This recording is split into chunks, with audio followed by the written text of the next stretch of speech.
वन्दितु सौवसिद्धे ध्रुवमचलमनोभमं गतिं पत्ते वोच्छामि समयपाहुड मिनमो सुदकेवली भणिदम् नमः समयसाराय स्वानुभूत्या चकासते चिस्वभावाय भावाय सर्वभावांतरच्छिदे।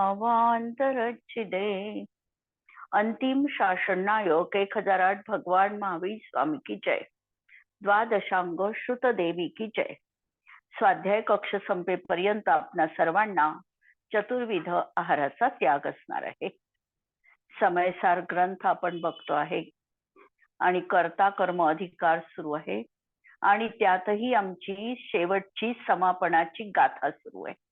कुंद कुंद आचार्यांची या कर्ता कर्म अधिकाराची ही शेवटची गाथा या ठिकाणी आपण बघतो आहे।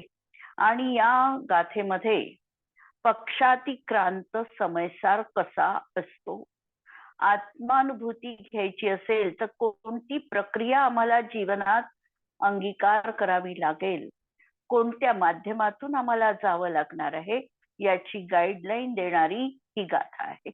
जसं आम्हाला एखाद्या नवीन ठिकाणी जायचं असेल तर त्या ठिकाणी जाऊन आलेल्या व्यक्तींना आम्ही भेटतो, त्याच्याकडून माहिती गोळा करतो आणि कशा प्रकारे जायचं आहे हे आपण बघतो। आज आम्हाला इंटरनेटच्या माध्यमातून घर बसल्या पण ही सुविधा प्राप्त झालेली आहे, पण तरी देखील आम्ही त्या नकाशे बघतो, कोणता मार्ग आहे, कोणता चांगला आहे, कशा तऱ्हेने आम्हाला तिथे पोहोचता येईल, पोहोचल्यानंतर काय होईल या सगळ्यांची शहानिशा करून मग आम्ही आमचा निर्णय त्या ठिकाणी व्यक्त करतो किंवा तशा प्रकारचा आम्ही निर्णय घेतो। त्याप्रमाणे याही ठिकाणी जे आत्मानुभूती ज्यांनी प्राप्त केलेली आहे अशा ज्ञानी पुरुषांच्या संगतीत हा जीव गेलेला आहे। ज्ञानी पुरुष ज्यांनी आत्मानुभवाची कला अंगीकार केलेली आहे त्याला जाऊन हा अज्ञानी विचारतो, कारण याला अनिवार्य उत्कंठता आहे, त्याला आत्मानुभूतीची ओढ प्राप्त झालेली आहे, लगन त्याच्या जीवनात आहे आणि मला कधी आत्मानुभूती होईल असा त्याच्या मनामध्ये विकल्प सुरू आहे। आणि त्याच्यासाठी हा तो ज्ञानी जवळ जातो, त्याला त्याची माहिती विचारतो, तू कोणत्या मार्गाने गेला, सगळ्यात निकटचा मार्ग, निष्कंटक मार्ग कोणता आहे याविषयी तो जाणून घेण्याविषयी उत्सुक असतो। आणि एकदा हे सगळं माहिती झाल्यानंतर मग त्याच मार्गाने हा मार्गक्रमण करतो। ही प्रक्रिया आम्हाला या गाथेमध्ये सांगितलेली आहे। आपण त्या दिवशी 5 लब्धींचं थोडक्यात स्वरूप बघितलं होतं की द्रव्यानुयोगाची भाषा साधी सरळ विश्लेषणात्मक न जाता साध्या रीतीने ते सांगतील की आत्मानुभूतीसाठी तुला आत्माराधना करावी लागेल, तुला आत्मसन्मुख व्हावं लागेल। आणि हे सांगत असताना त्रिकाली ध्रुव तत्वाचा तू अवलंब घे हे त्या ठिकाणी द्रव्यानुयोगाच्या माध्यमातून प्रामुख्याने समजावून सांगितल्या जाईल। कर्णानुयोग त्यासाठी 5 लब्धी सांगतील, चरणानुयोग त्यासाठी प्रशम, संवेग, अनुकंपा, आस्तिक्य आदी भावांचं कथन करेल। प्रथमानुयोगामध्ये चरित्र पुरुषांची उदाहरणं आम्हाला दाखविल्या जातील की यांनी अशा प्रकारे एवढ्या संपत्तीचा त्याग केला की त्यांनी मुलांच्या मध्ये वाटून दिली आणि स्वतः दीक्षा धारण करून वनामध्ये जाऊन उग्र तपश्चर्या केली।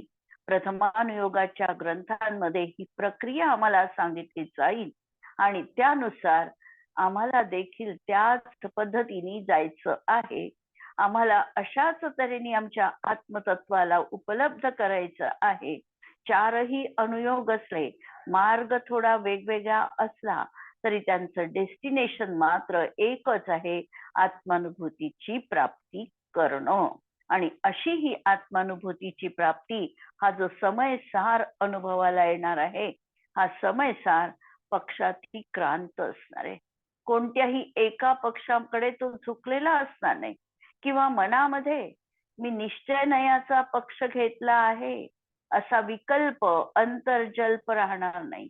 बाह्यतः वाणीने सुद्धा बोलणं संपणार आहे, शब्दविराम पावणार आहे आणि केवळ एक अनुभूती आणि अनुभूती हेच जीवनामध्ये असणार आहे. या श्लोकाला आपण बघितलेलं होतं, वाचलेलं होतं आणि आता आम्हाला त्याची टीका बघायची आहे. टीका पहा. निश्चयाने संपूर्ण नयपक्षांनी खंडित न झाल्यामुळे, कारण नय किती आहे असे जर आम्ही सहज विचारलं तर आम्ही प्रामुख्याने तर 2 नय सांगू, निश्चय नय, व्यवहार नय. जर आम्ही थोडं वेगळ्या पद्धतीने सांगितलं तर आम्ही द्रव्यार्थिक नय, पर्यायार्थिक नय सांगू. थोडं आणखी डिटेलमध्ये आम्हाला जायचं असेल तर तत्वार्थ सूत्रामध्ये जे 7 भेद केले, नैगम, संग्रह आदी या 7 नयांच्या पद्धतीने आम्ही सांगू. किंवा प्रवचन सार मध्ये जे 47 नय सांगितले त्या 47 नयांच्या माध्यमातून आम्ही विश्लेषणात्मक आणखी विस्तृत असं वर्णन करू शकणार आहे. पण याच्याही पुढे जाऊन पाहिलं आपण तर जितके वचन आहे तितकेच नय आहे. कारण बोलणं जे आहे ते नयाची अपेक्षा ठेवूनच बोलणं असतं.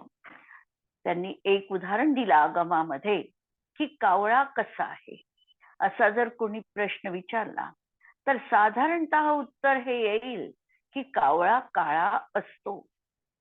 पण जर याला एकांताने आम्ही काळाच आहे असं म्हटलं तर ते चुकीचं आहे. तो एक पक्ष आहे. वर्णावरून आम्ही काळेपणा त्याचा सांगितला. पण जर आम्ही दुसऱ्या दृष्टीतून विचार केला तर त्याचा रक्त जे आहे ते लालच वर्णाचं आहे किंवा त्याची डोळ्याची बुबुळ जी आहे ही पांढऱ्या रंगाचीच आहे. तर अशा प्रकारे आम्ही दुसरा पक्ष देखील तिथे लावून कथन करू शकतो. म्हणजे एकांताने आम्ही तसंच लावू शकत नाही. आणि या सगळ्या नया पक्षांच्या साकल्याने जेव्हा विचार करू तेव्हा प्रमाणाचा विषय बनणार आहे.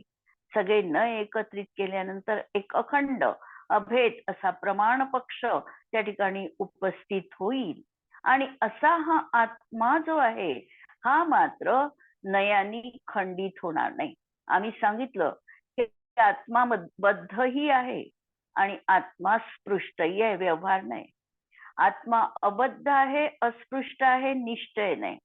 मी माझ्या वचनाच्या द्वारा आत्म्यामध्ये भेदपरक कल्पना करून आत्मद्रव्याचं विश्लेषण केलं.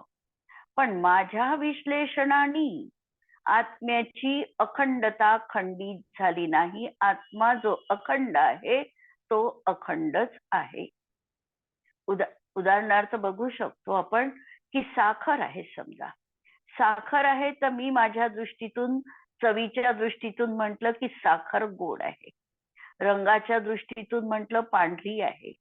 पण पांढरेपणा, मधुर चव, त्याची चौकोनी असा आकार हे सगळं त्या साखरेपासून काही काढता आलं नाही, अलग करता आलं नाही.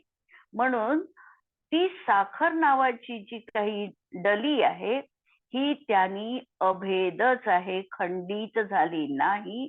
फक्त माझ्या बुद्धीमध्ये मी भेद कल्पना करून तशा प्रकारचा खंड रूपाने वस्तू दाखविण्याचा किंवा समजण्याचा प्रयत्न केला आहे. म्हणून आत्मा नयाच्या माध्यमातून आम्ही समजून घेतो. सांगताना नय पद्धती अंगीकार करतो. पण नय पद्धतीने अखंड वस्तू खंडित होऊ शकत नाही. त्याप्रमाणे आत्मा देखील खंडित झालेला नाही. म्हणून निश्चय नयानी संपूर्ण नयपक्षांनी खंडित न झाल्यामुळे ज्याचा संपूर्ण विकल्परूप व्यापार विलय पावलेला आहे. आता जर आत्मा नयपक्षांनी खंडित झाला नाही तर निश्चय नय म्हणेल आत्मा अखंड आहे, अभेद आहे, एक आहे. पण हा जो विकल्प व्यापार आहे हा विकल्प निश्चय नयाचा विकल्प देखील जिथे आता विलयाला गेलेला आहे, विराम पावलेला आहे. म्हणजे व्यवहाराचा पक्ष देखील नष्ट झालेला आहे किंवा गौण पडलेला आहे. आणि निश्चय नयाचा जो पक्ष आहे त्याचा जो वचन व्यापार विकल्पात्मक भाव आहे हाही नष्ट झालेला आहे. आणि निश्चयनयाने दाखविलेला जो आत्मा आहे तो मात्र आम्ही ग्रहण केलेला आहे, त्याचा अनुभव घेतलेला आहे आणि असा तो शुद्ध स्वरूप, समयसार रूप, शुद्धात्मा म्हणा, परात्मा म्हणा, ज्ञानात्मा म्हणा, प्रत्यक्ष ज्योती म्हणा, असा तो उपलब्ध झालेला आहे. आणि तोच एक वस्तुतः सम्यक दर्शन ज्ञान संज्ञेला प्राप्त होतो आणि म्हणून त्याला सम्यक दर्शन असं आम्ही म्हणू शकतो की जी अनुभूती झाली, आत्मतत्वाची जी प्रतीती आली, जी श्रद्धा झाली, ही म्हणजे सम्यक दर्शन. आत्मतत्वाचं जे ज्ञान झालं हे म्हणजे सम्यक ज्ञान. अशा संज्ञेला जरी प्राप्त झालं तरी देखील सम्यक दर्शन म्हटलं तरीही अखंड समयसारच अभिप्रेत आहे. सम्यक ज्ञान म्हटलं तरी तो समयसारापासून भिन्न नाही, म्हणजे समयसारच सम्यक ज्ञान रूप आहे आणि म्हणून दोनही एकच आहे. शब्द बदललेले आहे, शब्दाचा वाच्य मात्र एकच असणार आहे.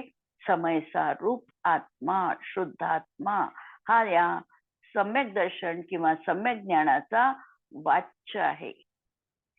आता हा आम्हाला प्राप्त करायचा आहे. आम्हाला आत्मानुभूती, लाखो ग्रंथों का सार, आम्हाला एक आत्मानुभूती जीवनामध्ये हवी आहे. दररोज आपण शास्त्र स्वाध्यायानंतर स्तुतीमध्ये म्हणतो की लाख बात की बात यहो, कोटी ग्रंथ का सार. कोटी ग्रंथ वाचले तरी त्याचा सार एकच आहे की मला माझ्या आत्मतत्वाची अनुभूती व्हायला पाहिजे. आणि ही अनुभूती आम्हाला पहिल्यांदा कशी प्राप्त होणार, तीच कला इथे आता सांगितलेली आहे. प्रथमतः श्रुतज्ञानाच्या अवलंबनाने ज्ञान स्वभाव आत्म्याचा निश्चय करून पश्चात निश्चयाने आत्म्याच्या प्रगट प्रसिद्धी करता म्हणून परपदार्थांच्या प्रसिद्धीला निमित्तभूत इंद्रिय आणि मन ह्याद्वारा प्रवृत्तीरूप बुद्धीला निश्चित स्थिर करून मती ज्ञान तत्व आत्माभिमुख करतो. पहिल्यांदा तर आम्हाला आत्मा जाणायचा आहे. आम्हाला निर्विकल्प अनुभूतीची प्राप्ती करणं हे आमचं अंतिम साध्य आहे. आणि हे साध्य मिळविण्यासाठी प्रथमतः श्रुतज्ञानाच्या माध्यमातून आम्हाला आगमाभ्यास करावा लागेल. गुरुमुखातून देशना ऐकावी लागेल. पहिल्यांदा तर मी कोण आहे याविषयी अंतरंगात जिज्ञासा उत्पन्न व्हावी लागणार आहे. मी कोण आहे, मी कुठून आलो, मला काय जीवनात प्राप्त करायचं, या सगळ्यांचा उहापोह आम्हाला निर्णय घेऊन करावा लागणार आहे. अनुभूती निर्विकल्प पाहिजे आहे, पण ही निर्विकल्प अनुभूती करण्यासाठी पहिल्यांदा विकल्पाच्या भूमिकेत आम्हाला यावं लागणार आहे. कोणत्या आगमामध्ये कशा तऱ्हेने आत्म्याचं स्वरूप दाखविलं, निश्चयनयाने आत्म्याचं स्वरूप कसं सांगितलं, या सगळ्यांचा उहापोह, निर्णय, विकल्प जीवनात करावे लागतील. म्हणून प्रथमतः श्रुतज्ञानाचा अवलंब. आणि श्रुतज्ञानच का म्हटलं, मतिज्ञान का म्हटलं नाही? एकतर मतिज्ञान स्वार्थ प्रमाण आहे, श्रुतज्ञान मात्र प्रमाणात्मकही आहे आणि नयात्मकही आहे. आम्ही प्रमाणाने एकदम वस्तू जाणू शकत नाही. नयाच्या माध्यमातून आम्हाला वस्तुतत्व जाणावं लागतं आणि नय हा विभाग श्रुतज्ञानातच संभवनीय आहे. म्हणून श्रुतज्ञानाच्या अवलंबनाने आम्हाला अभ्यास करावा लागेल. आगम ग्रंथ उघडावे लागतील. नंतर आम्हाला गुरु असे देशना देणारे, आणि तीही देशना कोणती, निश्चयनयाच्या प्रधानतेने देशना देणारे गुरु आम्हाला मिळावे लागतील. अनेक वेळा आम्ही बघतो, आम्हाला एखादा रोग झालेला आहे, रोग झाला असताना आम्ही पारंपरिक डॉक्टरचं नेहमीच आम्ही औषध घेतो आहे. औषधीचा आमच्यावर काहीही असर होत नाही. डॉक्टरकडे आम्ही गेलो, डॉक्टर औषध बदलवून देतात.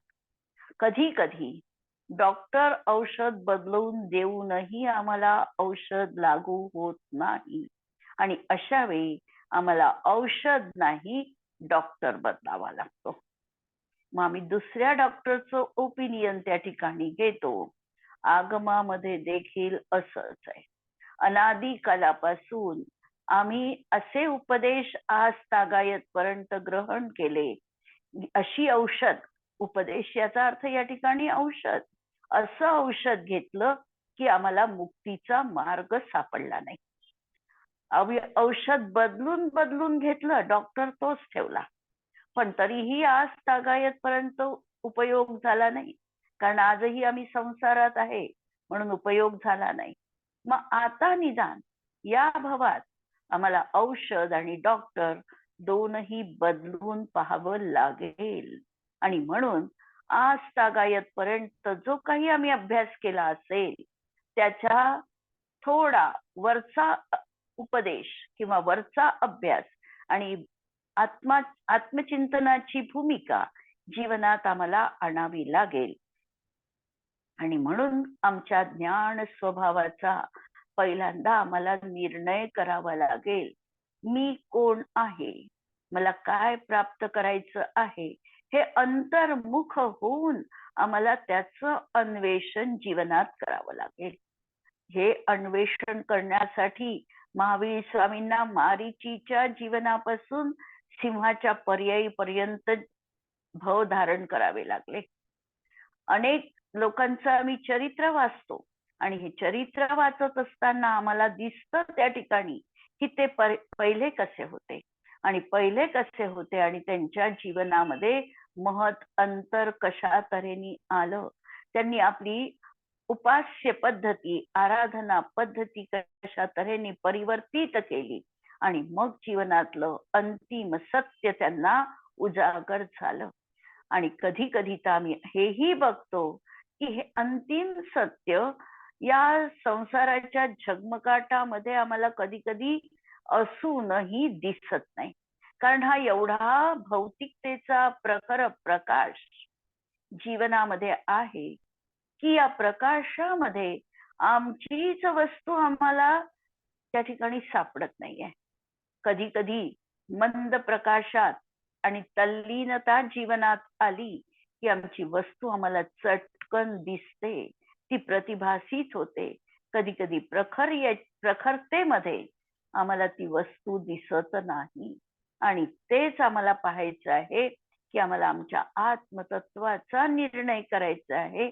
हा निर्णय करण्यासाठी आम्हाला सगळी आमची शक्ती युक्ती पणाला लावून आत्मसन्मुख होऊन मी कोण आहे हा निर्णय करावा लागेल. मी कोण आहे, कुठून आलो आणि कुठे मला जायचं आहे, त्यासाठी मला साधन काय आहे, हे सगळं जीवनामध्ये याची रात्रंदिवस जेव्हा लगन असेल त्याच वेळेला आमचं सत्य आम्हाला उजागर होणार आहे.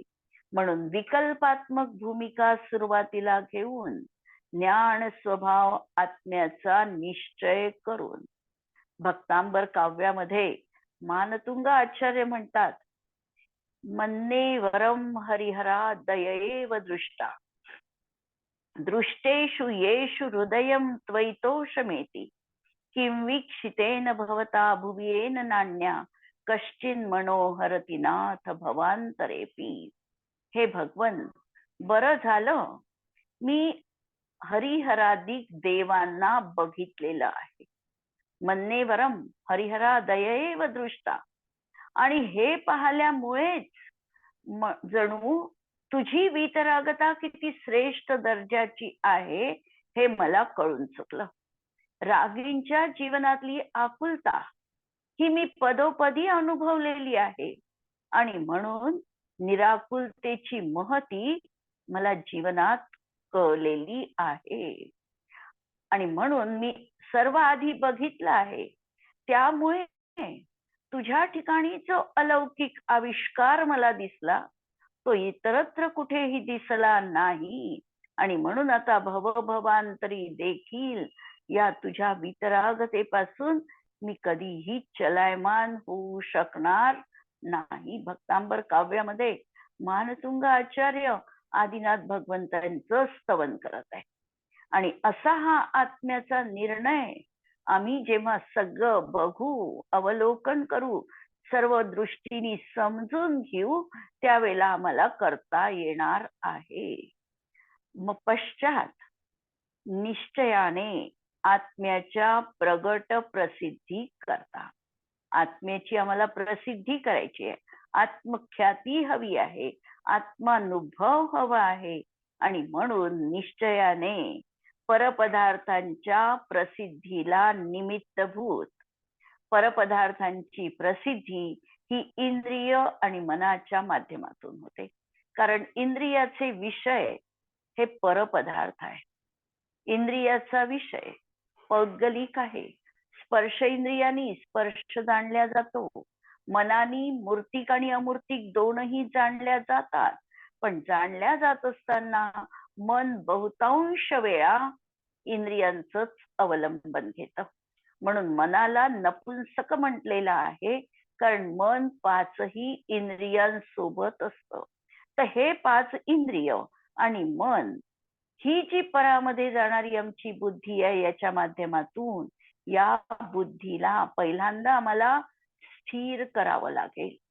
ही जी वारंवार जी भौतिकतेकडे आमची लगन आहे, भौतिकतेकडे जे आम्ही झुकलेलं आहे, या भौतिकतेला आम्हाला बंद करावं लागेल. परत उदाहरण आठवलं, उदाहरण सांगते. गौतम बुद्धांच्या जीवनामधला प्रसंग. गौतम बुद्ध त्यांना बोधी लाभ झाला आणि त्यानंतर ते परत आपल्या नगरीमध्ये वापस यायला निघाले. आईला वाटलं की आता हा बुद्ध जो संन्यासी बनला, हा राजवाड्यात कशाला येतो आहे. पण राजवाड्यामध्ये त्यांचा प्रवेश झाला. प्रवेश झाल्यानंतर त्यांच्या पत्नीनी त्यांना एक प्रश्न विचारला, यशोधरानी, की तुम्हाला वनामध्ये जाऊन जी उपलब्धी झाली, ती उपलब्धी तुमच्या जवळच होती की बाहेरून आली? जे तुम्हाला प्राप्त झालं ज्ञान, हे तुमच्या जवळच होतं की तुमच्या बाहेरून आलं? उत्तर तर सहज माहिती आहे की ते त्यांच्याच जवळ होतं, ते त्यांच्याच जवळ होतं, ते त्यांना मिळालं. दुसरा प्रश्न, जर ते ज्ञान तुमच्या जवळ होतं, तर तुम्हाला राजवाड्यातही ते मिळू शकलं असतं. त्यासाठी वनामध्ये जाण्याची गरज काय होती? दुसरा प्रश्न अत्यंत मार्मिक. आणि त्याच्यावर उत्तर दिलं की राजवाड्यामध्ये एवढा हा भौतिकतेचा झगमगाट होता की या झगमगाटामध्ये मला माझी निजतत्व आत्मवस्तू मला दिसलीच नसती. कारण या भौतिकतेच्या मी आहारी गेलो असतो आणि मला ते नको होतं की ज्या ठिकाणी भौतिकता संपूर्णतः नाही, अशा निर्जन ठिकाणी मी जाऊन जेव्हा शोध घेतला, तेव्हा माझ्या मधलं ज्ञान तत्व मला त्या ठिकाणी सहज रीतीने दिसलं, जे राजवाड्यात मला दिसलं नसतं. तसंच आमचंही आहे की आम्ही जोपर्यंत आमच्या भौतिकतेमध्ये गुरफटून पडलो आहे, या झगमगाटामध्ये आम्ही तल्लीन आहोत, तोपर्यंत आमचं निज तत्व जे आमच्याच जवळ आहे, पण ते आम्हाला उपलब्ध होत नाही. आणि म्हणून पहिल्यांदा तर इंद्रिय आणि मनाचे बाहेर जाणारे जे विषय आहे, ते अंतरंगात आत्मतत्वामध्ये आणि विकल्पाच्या भूमिकेत पहिल्यांदा, की मी ज्ञायक स्वभावी आहे, मी अनंत ज्ञानादी रूप आहे, मी शरीराने रहित आहे, भोजन करणं माझा स्वभाव नाही. अशा तऱ्हेने ह्या सगळ्या विकल्पांमध्ये आम्हाला तो आमचा आत्मा आमच्या अंतर देवालयामध्ये शोधावा लागणार आहे. आणि ही अशी मनाची स्थिरता जेव्हा साधल्या जाईल, अशी ही बुद्धी जेव्हा तिथे स्थिर होईल, तेव्हा हे मतिज्ञान तत्व आत्माभिमुख करतो. म्हणजे हे तत्व आमचं आत्माभिमुख झालं, त्याला बाह्य पदार्थापासून आम्ही दूर केलं आणि आमच्या निज आत्मतत्वाशी ते संलग्न केलं, एकाकार केलं. तिथेच आम्ही आमची बुद्धी स्थिर केली, बुद्धीला ताकीद दिली की तू आता पंचेंद्रियांच्या विषयांकडे झुकायचं नाही, तू आता या आत्मतत्वामध्येच एकाकार व्हायचं आहे. अशी ही आत्मसन्मुख करतो, आत्माभिमुख करतो, केवळ आत्म्यालाच जाणतो. आणि त्याप्रमाणे नानाविध नयपक्षाच्या अवलंबनाने अनेक विकल्पांनी आकुलता उत्पन्न करणाऱ्या श्रुतज्ञानाच्या बुद्धीला देखील स्थिर करून आता आम्ही आत्मज्ञानाला तर आम्ही एकाकार केलं, आत्मतत्वाशी जोडलं, पण श्रुतज्ञानाचे विकल्प अजून सुरू आहे की मी एक आहे, अखंड आहे, गुणभेद माझ्यात नाही, पर्याय भेद माझ्यात नाही, मी शुद्ध आहे, मी निर्विकल्प आहे. असे हे जे काही ध्यान सूत्र आमच्या जीवनात आहे, याचे तर विकल्प आमचे सुरू आहे. या श्रुतज्ञानाच्या विकल्पांनी देखील कथनचित आकुलता उत्पन्न होते, कारण अजून विकल्प आहे, निर्विकल्प दशेत गेला नाही, म्हणून अजूनही जीवनामध्ये आकुलता सुरू आहे, पक्षपात सुरू आहे. म्हणून या आकुलता उत्पन्न करणाऱ्या अशा या श्रुतज्ञानाच्या बुद्धीला देखील आता स्थिर केलं. एकच जी परिधीवर आमची बुद्धी इकडून तिकडे फिरत होती, त्या बुद्धीला आम्ही सेंट्रल मध्ये स्थित केलं, एकाकार केलं, एकच बिंदू तिच्यासाठी ठेवला, एकावरच आमचं अग्र लक्ष केंद्रित केलं. आणि अशा या श्रुतज्ञानाला आत्मसन्मुख करून अत्यंत निर्विकल्प होतो. आणि मग आमच्या जवळ जाण्यासाठी कुठेही आता जागा उरली नाही. त्या एकाच बिंदूमध्ये, आत्मतत्वामध्ये हा स्थिर झाला. आणि असा हा स्थिर झाला, हीच त्याच्यासाठी निर्विकल्प भूमिका आहे. आणि तात्काळ आणि अशी ही जी भूमिका आता आली, त्यामुळे तात्काळ बोलण्याच्या भाषेमध्ये ही प्राप्त झाली आणि आली असं नाही. एक समय आहे, बोलण्याला आम्हाला वेगवेगळं सांगावं लागेल. ज्या समयात हा एकाकार झाला, तन्मय झाला, आत्मतत्वाशी जोडल्या गेला, विकल्प हटले, त्या समयामध्ये निजरसाने प्रगट होणारा स्वतःचा असा अतींद्रिय आनंद जीवनात उसळला, अनुपम असा आनंद आला. आणि तो आनंद आदि मध्य अंताच्या भेदानी रही, अनाकुल, एकरूप, सकल द्रव्यात्मक संपूर्ण विश्वाच्या वर जणू तरंगतो आहे. असा हा निर्विकल्प अनाकुल आनंद जीवनात आला. स्वसंवेदन प्रत्यक्ष झालं, आत्मानुभूती पाहिली. आणि असा हा आनंद, जो आनंद त्याच्या आता कुठेच मावत नाही, अशा तऱ्हेचा हा आनंद आता जीवनात आलेला आहे. आणि हा आनंद सकल द्रव्यात्मक संपूर्ण विश्वाच्या वर जणू तरंगतो आहे. आणि जो अतींद्रिय आनंदाला भेदविज्ञानाची प्राप्ती झाली, आणि अशा तऱ्हेने संपूर्ण विश्वाला त्यांनी जणू काही साक्षात जाणलेला आहे. अजून ज्ञान परोक्ष आहे, पण परोक्ष असताना देखील वस्तू व्यवस्थेचं परिपूर्ण काटेकोर ज्ञान जसं आहे तसं त्यांनी जाणलेलं आहे. म्हणून एकाला जाणलं, त्यांनी संपूर्ण सकल द्रव्य अशा तत्वाला जाणलं. आणि म्हणून संपूर्ण विश्वाच्या वर म्हणजे पूर्ण असं जाणणारा हा तत्व, आणि त्याच्यामध्ये हा जणू काही तल्लीन आहे असा हा निर्भेळ आनंद. आमचा आनंद हा विषम स्वरूपाचा आहे, कारण आम्हाला सुख मिळालं तर त्याला दुःखाची छटा आहेच. निर्भय सुख अनुभवा, विचार करा. की ज्याला आम्ही सुख म्हणतो, तर निर्भय सुख आमच्या जीवनात आहे का? ज्याला दुःखाची यत्किंचितही कडा नाही, असं निर्भय सुख संसार अवस्थेत कुणाच्या जीवनात नाही. म्हणून ते विषम सुख आहे, ते साधी सुख आहे आणि शांत सुख आहे. त्याला आदी पण आहे आणि शांत पण आहे. प्रतिपक्ष सहित असं ते सुख आहे. बाधा सहित आहे, सपरम बाधा सहितम असं हे सुख आहे. आणि हे जे आता आत्मिक आनंदाचं सुख आम्हाला मिळालेलं आहे, जिथे मतिज्ञानाचे विकल्प मतिज्ञानाचा आत्मसन्मुख झाला, श्रुतज्ञानाचे विकल्प विरंपवले, असं जे सुख जीवनात मिळालेलं आहे, हे सुख आमचं अत्युच्च दर्जाचं, ज्याच्यामध्ये दुःखाची यत्किंचितही छटा नाही, असं अतींद्रिय, अनुपमेय, अनंत, अव्याबाद असं सुख याच्या जीवनात याला प्राप्त झालेलं आहे.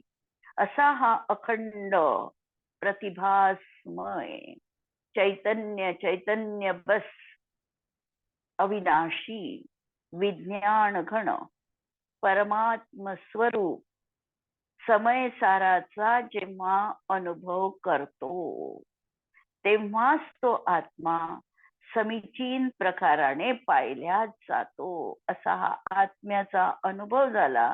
हा आत्म्याचा अनुभव झाला की त्याची श्रद्धा आता अकाट्य बनली. त्या श्रद्धेला कुणीही आता विचलित करू शकत नाही, कारण त्यांनी प्रत्यक्ष प्रामाण्याने आत्मतत्वाचं वेदन केलेलं आहे. मी कोण आहे हे त्याला पूर्णपणे ज्ञात झालेलं आहे. आणि स्वानुभवातून जे ज्ञान उत्पन्न झालेलं आहे, ते ज्ञान कधीही नष्ट होणार नाही.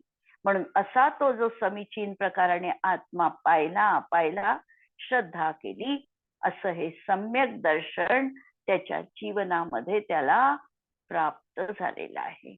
आणि ही आत्म्याची अनुभूती जी आली, ही अनुभूती आता शब्दातीत आहे, वचनातीत आहे.